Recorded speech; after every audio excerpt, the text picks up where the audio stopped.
That was the interview for me. After that, they say, mashallah, mashallah, now you'll be supervisor for all people going. Okay. There and then, So since I knew that, instant. since I knew that little Arabic and I knew Quran, so the guy were like, oh, I don't know you, you never interviewed me. Even the offer letter, I got it from one agent, the visa from one agent, and I paid him my money. And I have receipts, everything. Even the ticket, I bought it myself. I have the receipts, everything. And then he was like, no, you have to sign for this. After 2 years, we'll add you the money. I said, no, I will not sign. I need 200. Then she got angry, you know, Arabs. She got angry. She started abusing me. Then even me, I got pissed off. We jumped. The owner of the company, Mr. Ali, was coming. He also came to office. He was arriving at office. So he found the chaos. So he called me up. Reaching up, I told him, Mr. Ali, this and this and this happened. This is how I was recruited. But the guy I'm calling is not picking up the phones. Hey good people, welcome to Akilisha podcast. Niko na Kosi na mimi Lucheli hapa. Tuko Instagram, TikTok, X, Facebook. Make sure umeingia pale hivyo ukatusupport. Majamaa mkitusupport tutafika mbali huko juu. West side. Yo, sleeves. Okay, skia. Poor people, fire nation. Blame on youth, poor future. Bad Hello guys, welcome back to Akilisha, another episode. Today I'm privileged to have my friend here who I stay with here in Kuwait. He goes by the name Musa, but I also like him to introduce himself. My name is Musa Mugambwa from Uganda, the legal barrister. So mwina mikwano jange bana Uganda abali eyo Kuwait, Bahrain, Qatar, you know number day, so mbaniriza ku Akilisha podcast. So binakuba mu kibozi tunyumirwe sibya serious nyo mwina stress mungi. So I know people have stress. We are here just to entertain. Karibu. So yeah, nice to meet you, brother. I've been with you here for some time. So today I wanna we start from how was your journey? Like which year did you leave Uganda? The year I leave Uganda. First and foremost, I picked interest going abroad when I was finishing my school studies.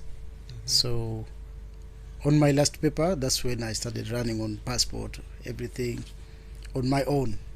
So I had an uncle, he was in Dubai, so he motivated me that when you first finish studies, then you can join in. He's a doctor there in Abu Dhabi.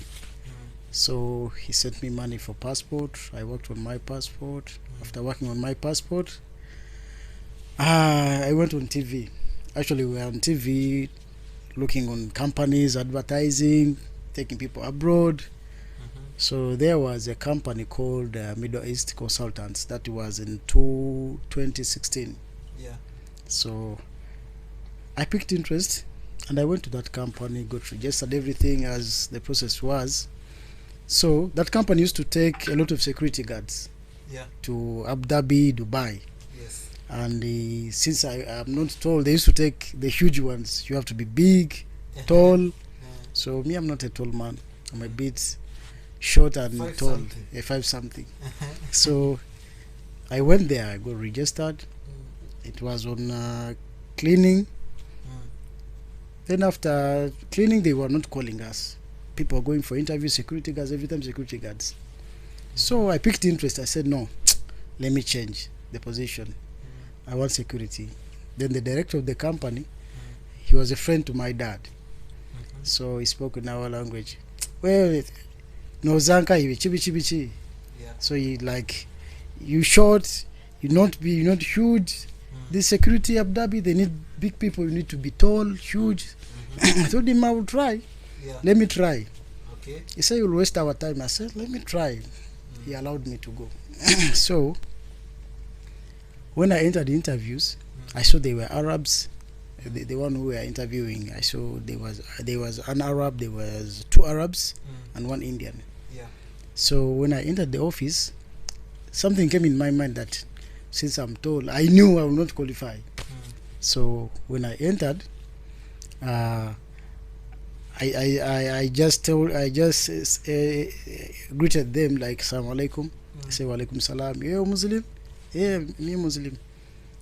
And I greeted them in Arabic because since my childhood we've been learning Arabic, Quran in schools, everything.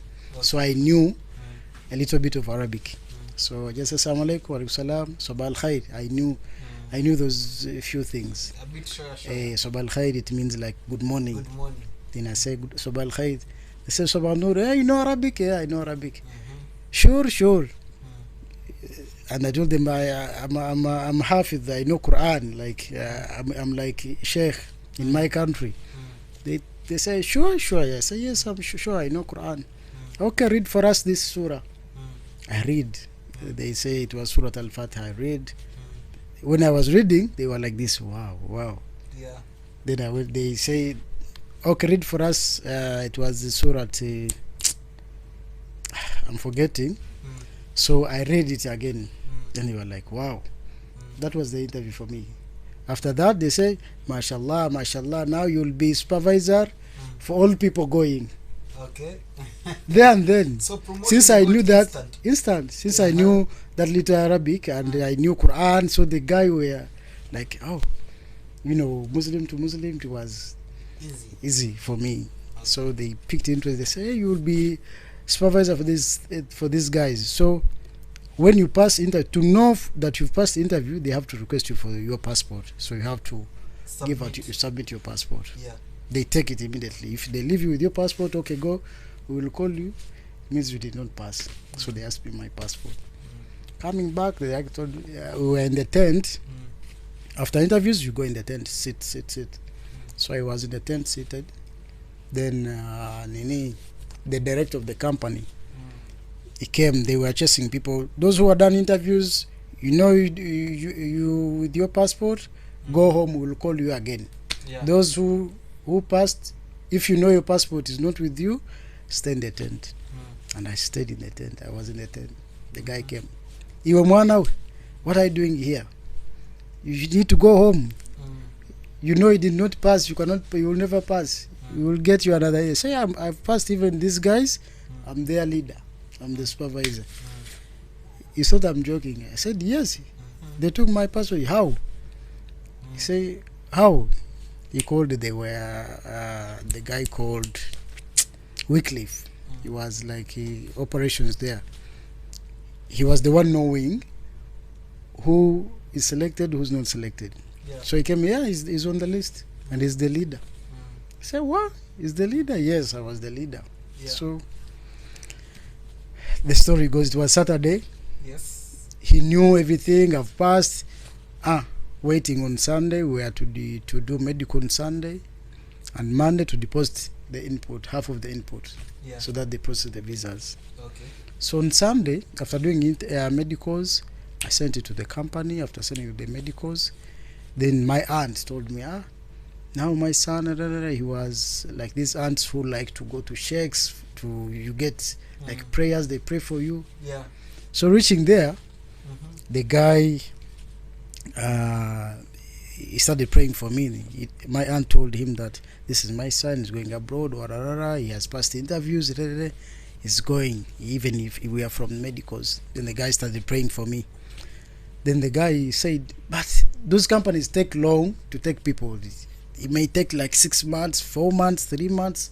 They take long to give out visas. I have my friend. He can take him within 4 days or 1 week. Also, he takes people to Dubai. When you are like, you have that mood of going abroad. Yeah. Anywhere. If you hear someone can take you in 2 days, you can leave the straight thing and you jump. Yes. So when he told me, I was like, now I'm going to wait the company to take me after 3 weeks or 1 month, and the guy can take me next week. He called the guy, that sheikh called the guy. He was also a Muslim. He was called, I won't unveil the names. So on Monday, I asked for the balance from my dad that I bring the money. We are going to go. The visas are out. He said, how fast are the visas? I said, the visas are out. We are going to pass through Kenya. That 2016 we had the elections in our country, so it was a bit chaos. Yeah. So I told him, now the company is going to pass us through Kenya because he couldn't allow me to go through an agent. Okay. Yet he knows that I'm in the company. Yeah. So I had to lie to my dad. He gave me the money. I paid the guy. I changed in dollars. It was 4,000. It was 1,600 US dollars. USD.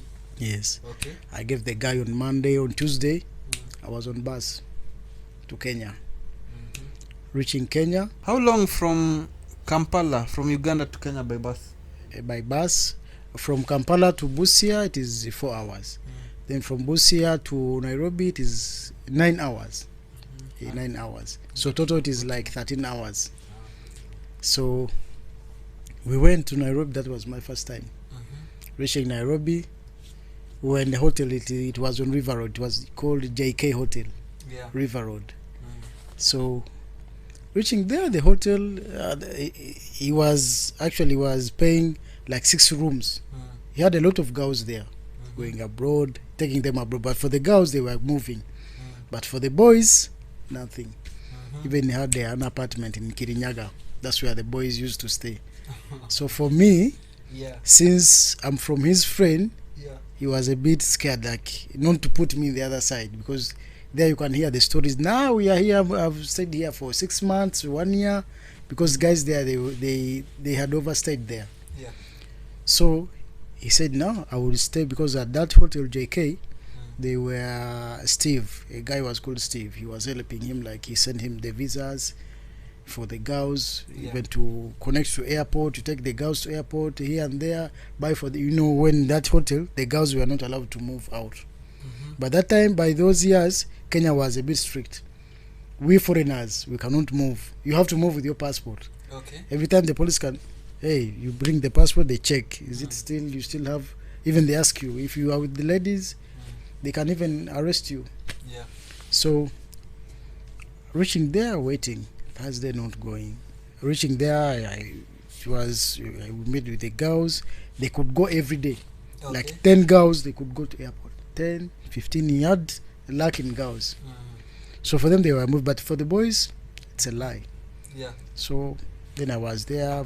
Stephen told me his story. Then I was a bit frustrated. 1 week not going. Second week asking him, you are going. The boss is what? The boss is not in Dubai. He has traveled to Turkey. Let's wait 2 weeks. He will send the visa and ticket. Then I was like, okay, it's fine. Okay. 1 month is going. The more you stay, the more you get stuck. So that was the problem. Yeah. You get even used. So even they were ladies. So I could enjoy sometimes. So I could even forget that I have to go abroad. So even I was scared. Now 1 month finished, second month, then I got scared. How will I go back to Uganda and tell my dad that I didn't go? And he has Then I had to. money. He has given me money, so I had to close off my phones to wait until this guy takes me abroad. But waiting all in vain. So time reached. Then I had to think beyond. What will I do? My dad wasted his money. I'm here. I need to travel. The guy is not willing to take me out. Then I had to use my brain. So I got some connections with the ladies, these ladies that he was taking abroad.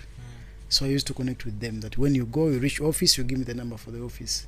So when they reached there, they used to give me the number, that this is the number of the office. Then I used to communicate with their offices. They are abroad in Oman. Used to take in Oman. Yeah. So, and those girls, they used to connect me, their sisters, their friends. Then I started bringing also the people from Uganda. Those girls, they used to come. They went. When they reached Oman, they used to pay us. Each girl, it was like $200 US. Okay. Once the girl reached, does the medical there in Oman. After 3 days, you receive your commission. Yeah. Then I took. After taking, then I got like, it was 5 million Ugandan shillings. Okay. So when I got that money, because I wanted to recover my money back. So once I recovered my money, Then I called the guy. That was after like 1 year and 3 months when I'm in Nairobi. Even the time came, Stephen went abroad. He struggled his own way. He went. Okay. Then I stayed and I was used with the system, everything. Even I know a lot of officers from that JK airport because we used to connect with them. Yes. I know some captains there. So very nice. we connected. After I got my money, like 5 million from like they were going, you get your commission in a genuine way. Yeah. So because they were paying me, sending me after you send the girl, they give you a commission. And it reached my wanted only 5 million. To get the money, I go back. Then I get another company. I go peacefully abroad. My target was to go abroad. Okay. So once I got the money, I called the guy. He was called Musa. Unlucky, same my name. Yeah. We used to call him Haji Musa.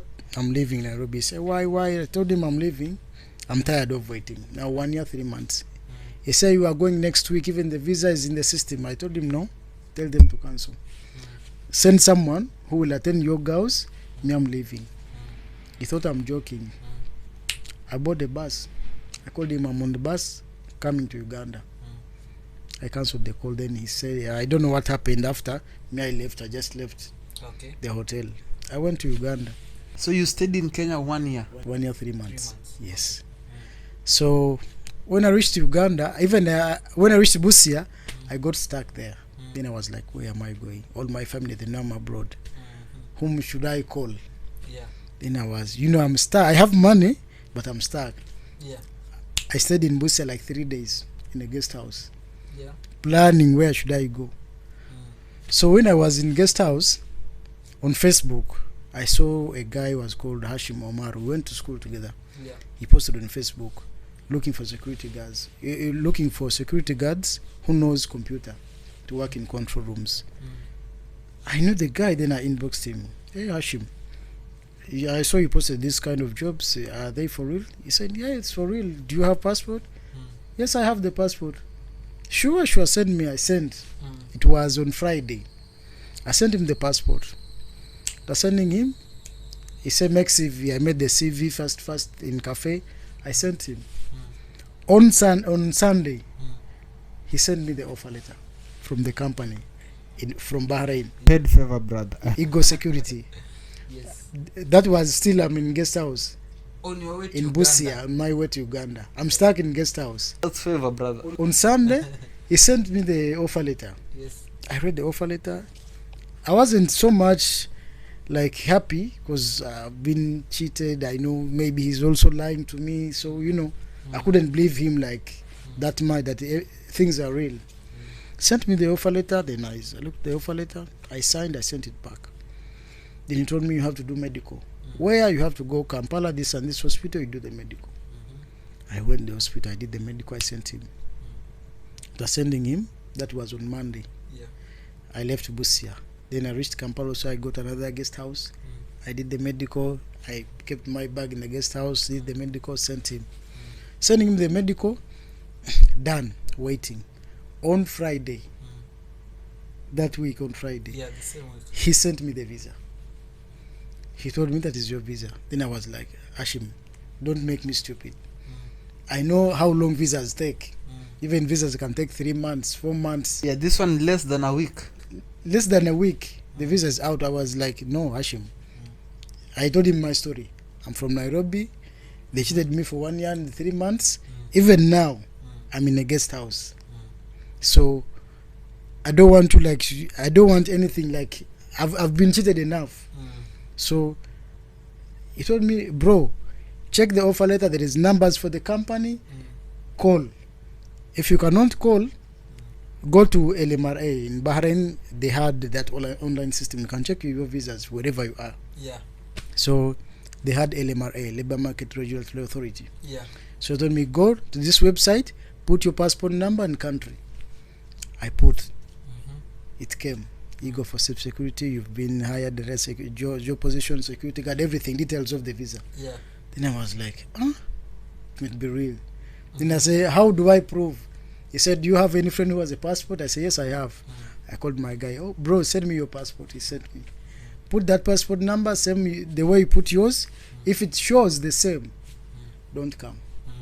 I put nothing, no record in the system. He say check, get another guy. I got another passport. I put in the system, no results found. Then I was like, maybe real. So even that time I couldn't even leave again. I had to look for the company now on Google.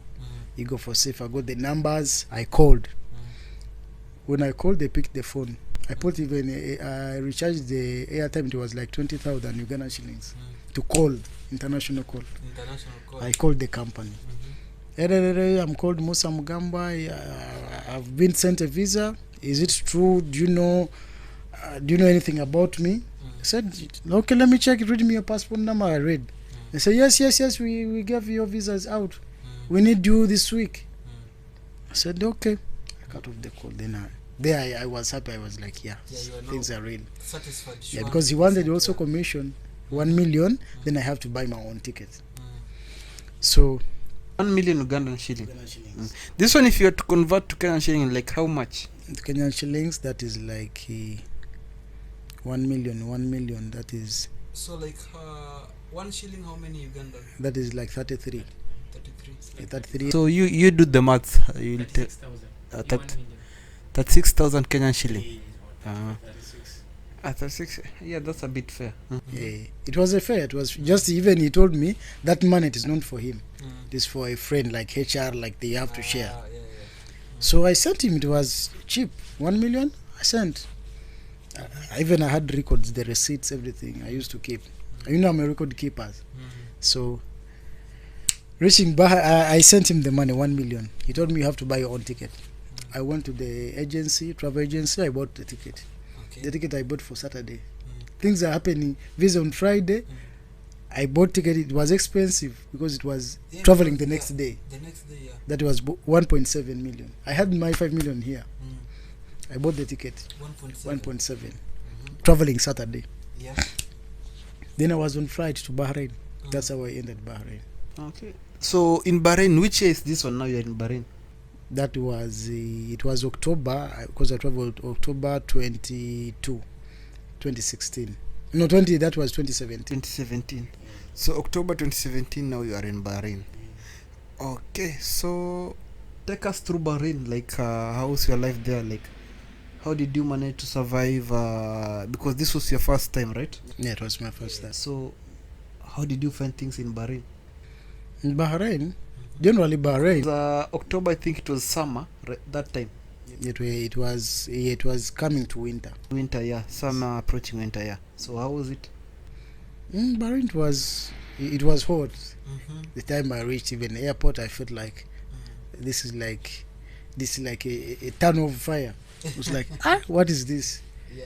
So even it was in the morning, but I couldn't to walk to where the taxi where it was parked. Even walking there, I could sweat. Yeah. It was like, then it is even morning. It's morning, but it is this hot. What about daytime? They told me daytime they don't walk inside. So then I entered Bahrain, reached the company. We had to sign the other contracts.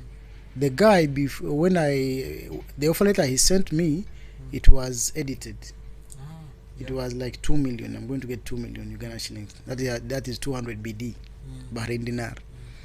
So, and when reaching the company gives me another offer letter, reading 120 BD. So I was like, no, I cannot sign this offer letter. I refused. Then the guy, I called him, that Hashim. He couldn't pick my calls. Since I reached Bahrain, he couldn't pick up my calls. So they gave me the contract to sign. I told them, no, the contract I signed, the offer letters you gave me, it was 200 BD. How can I sign 120? They told me, no, who gave you? I said, the person gave me the visa. He gave me I gave them the number. They refused. They said, no, we don't know this. You will go back to your country. I told them, no, even if to go back to my country, since I bought my own ticket, you have to refund. I will buy my own ticket. It is me to buy my own ticket to go back to my country. Not you. You cannot buy me the ticket. They say, hey, why you just new here? You will return you back to your country. You don't care. Then I was scared. They might return me back home. So, but I refused. I said, no, I cannot sign. They took me back to accommodation. Next day they called me. They took me back to office. Reaching office, I had to meet HR. Yeah. Human resource. She was a lady, Bahraini. Then I spoke to her. I told her, Madam, I had a friend. He was a lawyer. So I told him how things are changing. Then he gave me some advice, what to do, what to say. Yeah. Then I reached to the lady at the HR. I told her that, Madam, what is the procedures of recruiting like someone from abroad? Your procedures here, you are a human resource. I don't know you never interviewed me. Even the offer letter, I got it from one agent, the visa from one agent, and I paid him my money. And I have receipts, everything. Even the ticket, I bought it myself. I have the receipts, everything. And then he was like, no, you have to sign for this. After 2 years, we'll add you the money. I said, no, I will not sign. I need 200. Then she got angry, Arabs. She got angry. She started abusing me. Then even me, I got pissed off. We jumped. The owner of the company, Mr. Ali, was coming. He also came to office. He was arriving at office. So he found the chaos. So he called me up. Reaching up, I told him, Mr. Ali, this and this and this happened. This is how I was recruited. But the guy I'm calling is not picking up the phones. The one who gave me the visa and ticket. This is the offer letter they gave me. So they called the HR, the GM. GM was called Mr. Murtaza, the Pakistani. So we sat. So he told me, now this is the money we give here. No one, we are giving 200 BD. That 200 is for supervisors.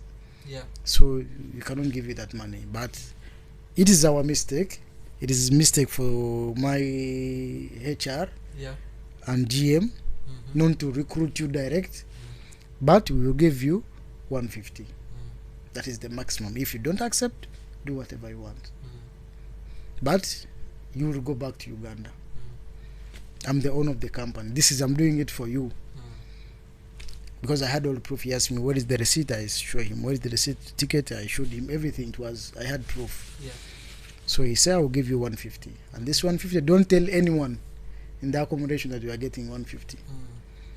They had to draft another contract. They gave me for 150. I signed. I told him I want also off, because security guards, they don't have offs. I want off Sunday. Because my friend told me they used to give offs Friday. So, but Friday, everywhere is closed here in Arab countries. So I had to request for a day like Sunday, where if time comes to look for a job, Sunday's office day, you can look for a job somewhere else. Yes, somewhere else. Okay. So I signed. He accepted that they will give me 2 days off in a month. Then I said it's fine. Yes. And Sunday he accepted. I started working in Bahrain. So I went to duty, did the medicals, everything. I got the CPR. CPR is like civil ID here. In Bahrain they call it CPR. Okay. So I started working as security guard, working in control room. For by that time Carrefour. Now Carrefour is everywhere. It was that time this Majid Al Futtaim from Dubai, he had bought the franchise for that Carrefour. It was a French company. Now he bought the franchise. So it was that time. So I started working in Carrefour control rooms. So it was a bit frustrating. Tough, yeah. 2 months. Yes. 2 offs in a month. 2 offs in the month. So working 12 hours, they pick you like you work like 14 hours because they can pick you like after 13 hours. They say they'll pick you at 7. Driver comes at 8:30 because he has to go other locations, pick other security guards. Then reaching me, it was because I was working in Rifa village. So, and these things you cannot control, and there's nothing you can do. Yes. So I worked first month, second month. Then I had to think which jobs here like have good salaries. So I knew how to drive. So and when I researched on Ministry of Interior there in Bahrain, they said if I saw the countries that they can convert license with. So I saw Kenya was among This North Sudan for Bashir was among Egypt and Ghana plus Nigeria. So I had a Kenyan license. By the time I was in Kenya, so I used to struggle. There is my friend called he was John. He's my friend, even if I mentioned the name. So he helped me to get a Kenyan license because we used to drive in Kenya. With him, he had a car, so he helped me to get a Kenyan license. So I had it with me in Bahrain. So they told me, if you have for Kenya, only 26 BD to change. And I said, 26 BD only, they convert 30 minutes, you get a license. Okay. No test, no anything. I went to the ministry, I gave them my license, my CPR. They sent me to the room to check for the eyes. After checking the eyes, I went to the machine there. I paid. Within 30 minutes, I had a Bahrain driving license. So it was my break time. My break time, I had 1 hour break time. But as security guards, you're not allowed to leave the premises. So I used my own. I knew my mall because I had stayed there, and the manager of the mall was my friend. So I told him, ABCD, I want to go there. I get my license. 30 minutes. He said it's okay, you can go. Because we had the other colleagues. I was working with a guy called Tony. Called him Tony. ABCD, I'm coming back. 30 minutes. He said it's okay. Then I had to leave the job. I went there. I got my license. I went back to work. With my license. Then I was happy. So they told me, you cannot get a job because the license is still new. Because here in Gulf countries, they care much about experience. If you don't have experience, if you don't have their own experience, even if you're a barrister from our country, you've worked like 8 years in our countries, reaching here, someone who worked here for 3 years can get a job faster than you who worked in our countries 8 years. They care much about their own experience. So they told me, your license is still new, you cannot get a job here. You can get, but it's very hard since it's new. They let it be odd like 6 months. No matter, even if you're driving, not driving, as long as it has 6 months, you've got it 6 months back, they will know that you've been driving. So I stayed okay. 6 months passing because the company had a lot of messes. Like pick-up time, you could work for overtime, no pay. So much reasons you can give to resign, genuine reasons. So I had to resign. So when I resigned, the company said, no, you have to finish the contract because in Bahrain, now the laws are changing. There, by that time, Bahrain contracts were only 1 year. After 1 year, even you can lock your visa. The sponsor has to call you first, you sit down and you agree. That time, I had an offer letter. I had got a job for driving. It was supervisor job. That company, it was like a cleaning company. We used to take girls to clean house to house. So I was a driver at times as a supervisor. So I used to take girls. We had boys also. They used to go with the van. Me, I used to go with the double cabin, go with the girls. We clean one house. They clean one house. We remove them from there. We go another house like this. 4 hours. So I had my offer letter. I told them, no, I'm resigning. They said, no, you cannot resign. What I say, I've resigned already. I told them in a calm way that, but sir, the law says like this. You are doing it a different way. We are receiving our salaries late.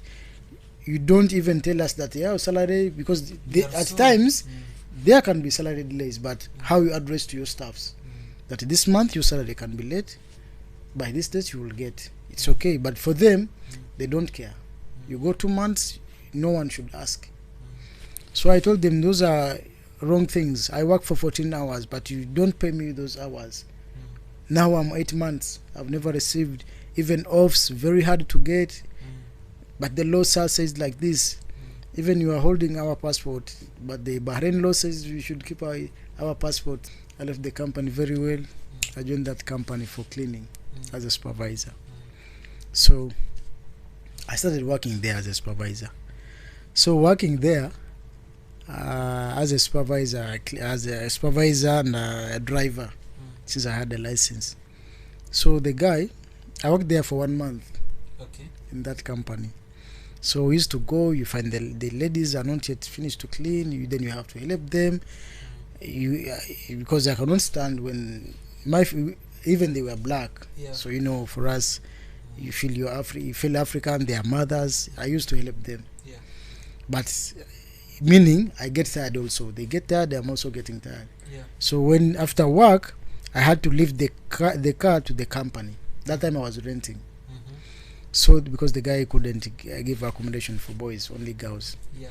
So I had to leave the car to the company. Then I had to go get a bus, go to where I was staying. Mm-hmm. It was a bit disturbing to me. Yeah. I'm from the company. I'm from work. I'm tired. Then I have to look for the bus. I told him, give me the car. He said, no, I cannot give you my car. My car there, I go by bus. Then I worked 1 month, I got my salary. I told him, no, I'm leaving. I left. So after leaving, This one was now smooth transfer, not here in Gulf countries, the most difficult thing, the most difficult person, it is the mother company, someone who brought you from your country. I got another job. It was a Sultan Pasha Sweets and Cave. It is in Busaitin. So it was a coffee shop. Yeah. That's where now Barista comes in. Which year is this one? That was 2019. So okay. So it was 2019. Yeah. So I started working in Sultan Pasha as a driver, but I used to drive baristas and the chefs because we had a Turkish chefs. They used to make Turkish sweets, those baklava, pistachio, what. So I was a driver, only one driver for the company. So you drive the baristas, cleaners, you drive the chefs. It was also hectic. I couldn't get enough time to rest, but it's not off. But you have your time. You can have your time after driving the bar. I wake up in the morning like 6, pick up the chefs from the factory. The factory was in Head, so I used to go to Head, pick up the chefs and the products they have made, like cakes, what, bring them to the company. By 7, we go with the baristas. I drop them to refer branch. Okay. Come back, sleep. Then you wake up at like at 12, prepare yourself. By 1, you take the one who are going to work evening shift. You come back with the one you took in the morning. Yeah. That time I was getting 180 BD. Yeah. So it was big for me. From 120, I went to 140. This is supervisor. This is cleaning company. Now I'm on 180. I saw the progress. So the time we were driving, I was driving baristas. Those baristas, they were getting, 2 of them were getting 400 BD. 400. Yeah. 2 months of my salary. Then I said, this barista, what is barista? I see them in the machines doing this and this. I was interested, but they couldn't teach me. So we are friends, colleagues, but you can't touch on their machine. Actually, it was company law, but for them it was, they make it a bit more strict. You can't even enter the bar. Yeah. Then I was, how will I learn? I loved it. They couldn't teach me. I saw everything. Then I had to go. I looked for, it was also Filipino Institute. They used to teach baristas. Yeah. So I went there, learned barista. After learning, because they used to teach every Friday, I used to go there every Friday to learn barista. So I learned, after learning baristas, it was 1 month and 3 weeks. I got an offer from, it was called Coffee Bite in Rifa. It was new opening. That Coffee Bite, they were an investor from Mombasa. That lady, she was a Kenyan, but she had a lot of money. Even in Kenya, she had a lot of money. Even their family have buses there in Mombasa. We used to communicate. It was called Duncan. Yeah. It was called Regan. Yeah, Regan. Yeah, Regan. Now he's in Canada. So Regan told he was a bus driver in Qatar. So he told me, bus driving is okay. You can apply. Maybe you can get a chance and come in Qatar as a bus driver. I say, I love to drive bus, but I don't know how to drive buses. So he told me, now Qatar, they have won a bid for World Cup. We're hosting World Cup 2022. Yeah. So you can put your papers, maybe you can get hired. I told him, okay. I made my CV, everything. He told me they needed the people who had like a degree in teaching. He gave me the email for Supreme Committee of Qatar. Yes. I sent them to, that is a Muasalat company. I sent them my CV, all documents. Then I continued working. After 4 months, no reply. Then I gave up. I said, maybe they didn't give me. So after 6 months, I received an email. From Supreme Court of Qatar, Muasalat. We are pleased to, we want to hire you, what. Give us a day, we make for you interview. And I read the email. I sent him, I called him. Regan, I've received this email. Yeah. Say, send me, I sent. He said, yeah, this is our company. They have given you. So prepare the day, tell them which day, they prepare for your interviews. So after doing interviews were done. They told me, we can't hire you when you are in a Gulf country. You're in Bahrain. Yeah. So we can't send you a visa. You're on work visa there. So you have to go back to your country so that we bring you from your country. So that time, I didn't have I didn't know how to drive a bus. But I believe in myself that I know how to drive a bus. Yeah. So now I'm leaving BARISTA, going back to driving. Since I wanted to drive those big cars. Yeah. So I had to leave Bahrain. I told my boss, this is ABC happened, I'm going back to my country.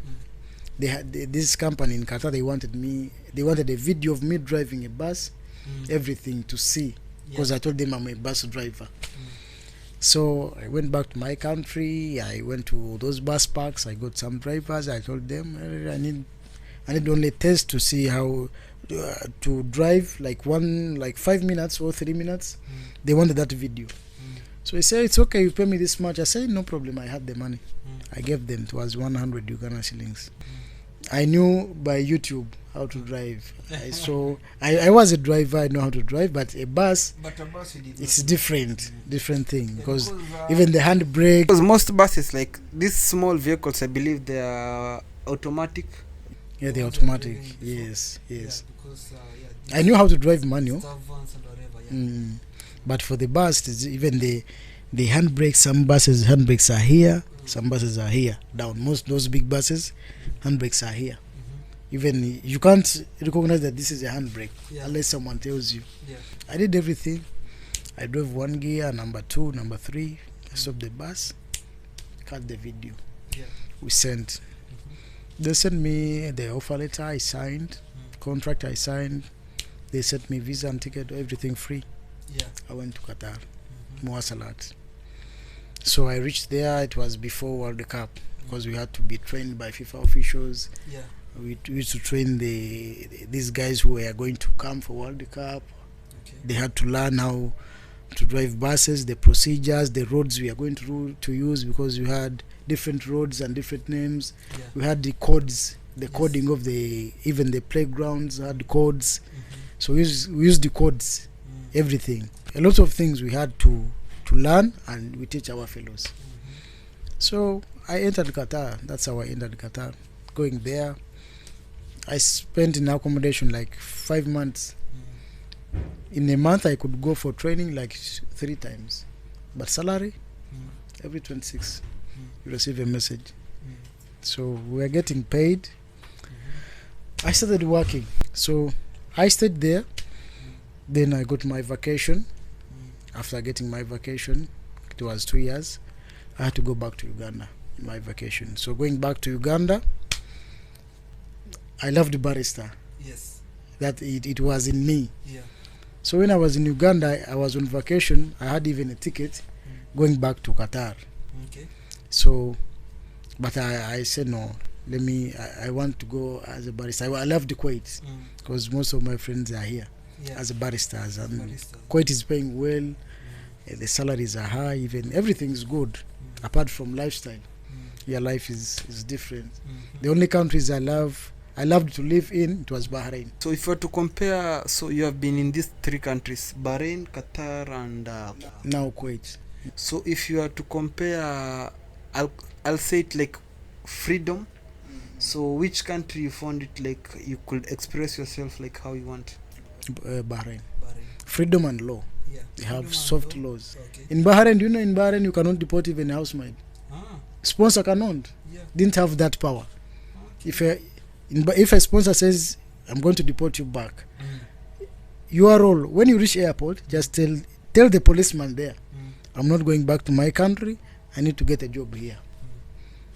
The police will never, those immigration officers will never allow sponsors to take you back, because the law doesn't allow him. He has to take you back to the country. If he takes you to police or to the ministry, if you have friends there or family, they call them, they give them 2 months to look for you for a job.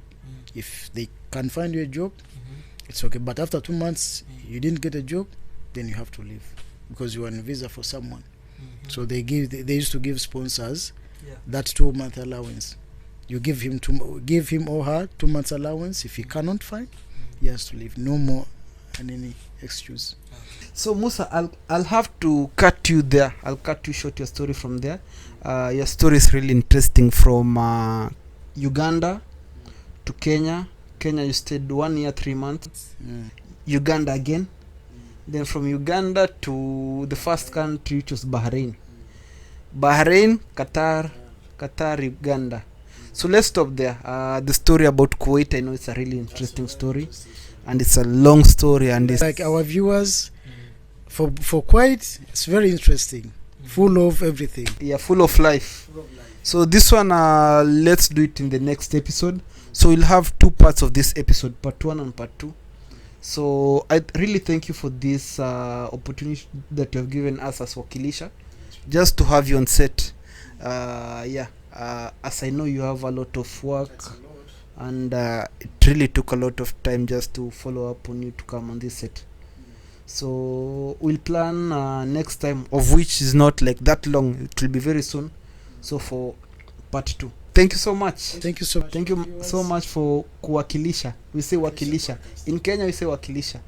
How you say wakilisha in Uganda? Okuchikirira in our country. So thank you so much, my Uganda people. Okuchikirira.